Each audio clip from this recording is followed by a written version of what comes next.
As a cybersecurity professional, our job is to protect the confidentiality, the integrity, and the availability of systems and data. That means that as part of our job, we typically have access to those systems and to that data beyond what many other people would have.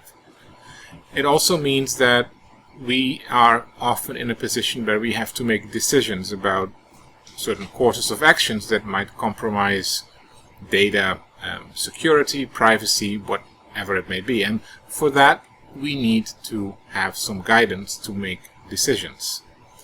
The law provides one type of guidance. It tells us what is permissible and what is not. But just because things are legal or illegal, it doesn't necessarily mean that our decision is then clear-cut and easy to make. We have to think about potentially sensitive questions as individuals and then make those decisions as individuals. And that means that we at some point are going to have to make a decision about what to do. And then often it comes down to what is the right thing to do or what is the wrong thing to do. And that comes down to the individual moral framework of the person who makes those decisions. In many cases that could be you. And so this is where ethics comes into play. Ethics refers to that system of moral principles, and it lets you reason about benefit and harm of a particular decision.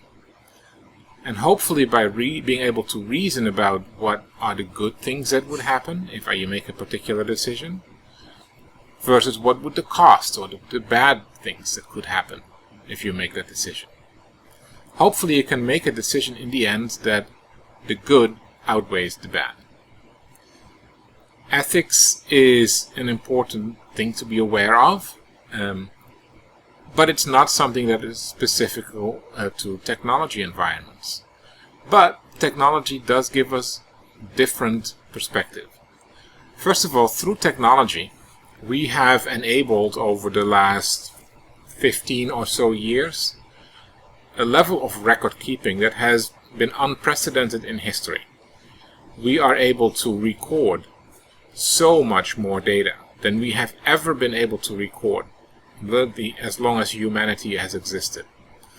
And with recording all of that information and then mining that information for whatever question we may have that we want answered, is something that is unprecedented. And when it comes in terms of marketing, when it comes in terms of state surveillance, when it comes in terms of peer relationships, there's a lot of different things that can happen facilitated by technology that have not been able to be done in the past at scale. And so when we start making decisions about that kind of reasoning, technology enables certain activities, it's important to realize what you are willing to do and what you are not willing to do. The other thing that technology has brought us, and particularly the internet, is our huge level of interconnectivity. In the past, if I had a message, I could go stand on the corner of my street and shout very loudly, and the people who would be passing my corner would know about it. But no one else would. Take it a step up, and I could maybe take out an advertisement in the newspaper, and then anyone who received that newspaper potentially read that advertisement. But now, with the internet, I can easily blast out emails to hundreds of thousands of people. I can announce my opinions on social media, and whether or not you want to see them, I can pay for you to see them. I can start websites that may not even look like I am behind them to express my beliefs and my opinions. That level of interconnectivity has really magnified our ability to do harm, but also, of course, our ability to do good. Again, to a scope and a level that we have never seen before. And then there are so many questions that came through the use of technology that we've never seen before. Cyber stalking, for example, is something that just didn't exist in the vocabulary. Now it does. Bullying is nothing new, but bullying to the scale of what we are doing, and bullying to the point where there's never even a direct contact, physical contact between the victim and the perpetrator, is also something that's new. So technology has brought with it a whole new range of questions.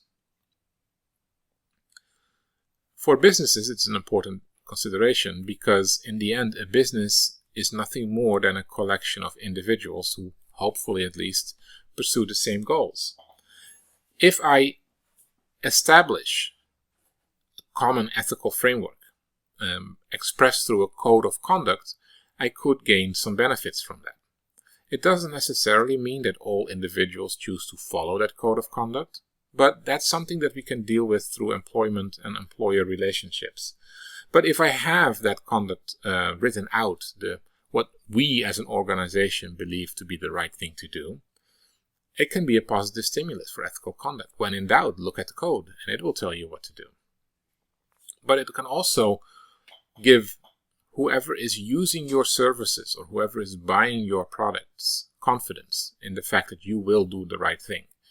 And in that aspect, a code of conduct might even become a marketing tool. We're seeing this heavily happening at the moment. It's now June 2020. We're at the height of the COVID crisis, but also of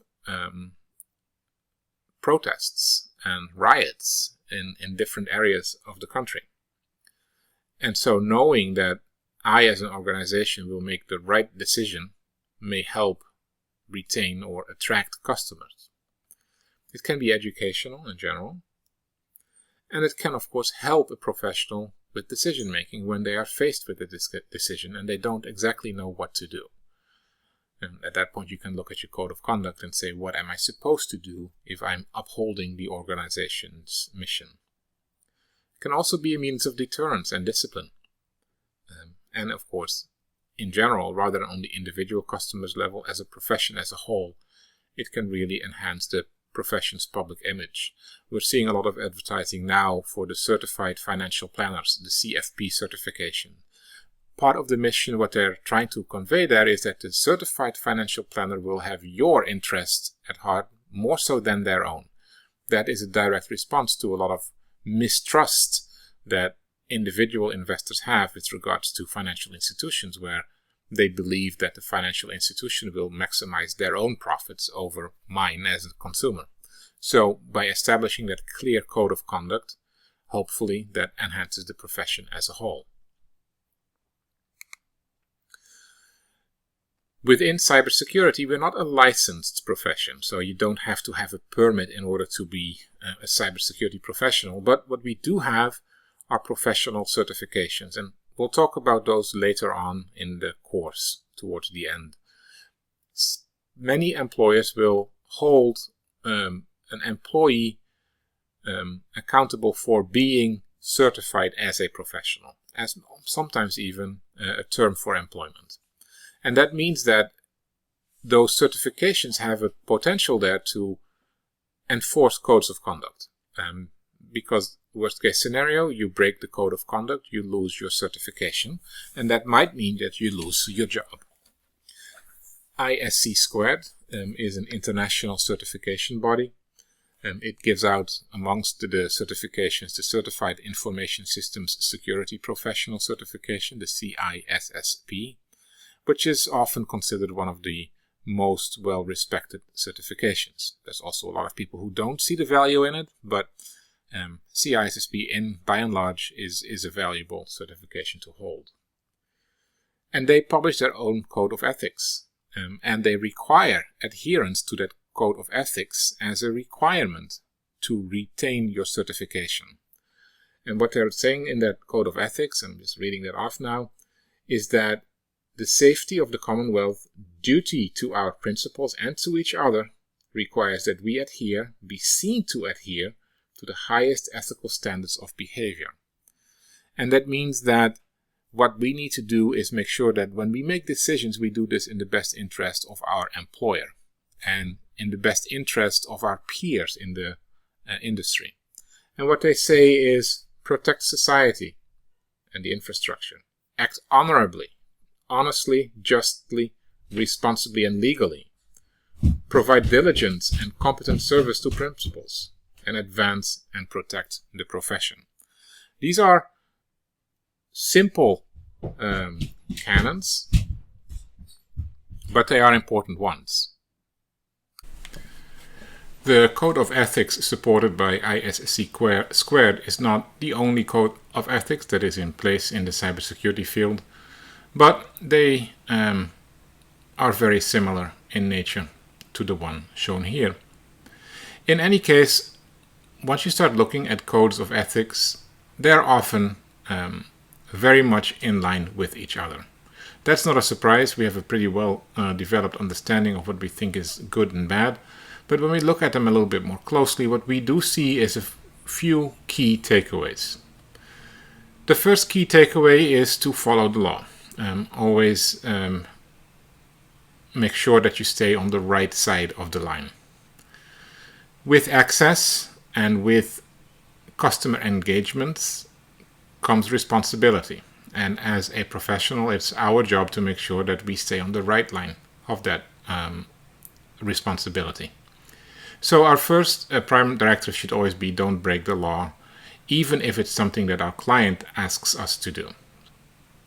Secondly is act honorably. Simply put, do the right thing. Make sure that what you do is something you can live with, that it is an accurate reflection of the things you believe in, and don't sacrifice your own truths in order to serve someone else. 9 times out of 10, when you really bring a request to a client and point out that what they are doing is illegal or maybe not the right thing to do, what you'll find is that they are often unaware, and that by you explaining this to them, they are willing to consider alternate trajectories as well. So do the right thing and be honorably. We see a lot of data and have access to a lot of systems that others do not. And that means that we potentially learn things about people, facts, opinions, whatever it may be. But whatever we learn in the course of business should stay quiet. Don't talk about the things you see. Don't brag about the level of access you have. You're there to do a job. You're not there to show off to your friends or your family. And more importantly than that is always be objective. If you see something is incorrect, call it out as being incorrect. Now, if then someone else makes the decision to go ahead despite the fact that you pointed it out as incorrect or risky or whatever it may be, that's fine. That is a decision that they're often entitled to make. But at least you as a security professional have then pointed out that to the best of your opinion, what the course of actions is that they proposed is maybe not the best one. Be diligent, be careful. As mentioned before, codes of ethics are not just decorative. They are important, and in worst case scenario, they could lead to loss of a certification, which in its own right could lead to the loss of employment. In the end, there's really one key thing that we need to take away from this, and that is that just because you can doesn't mean you should.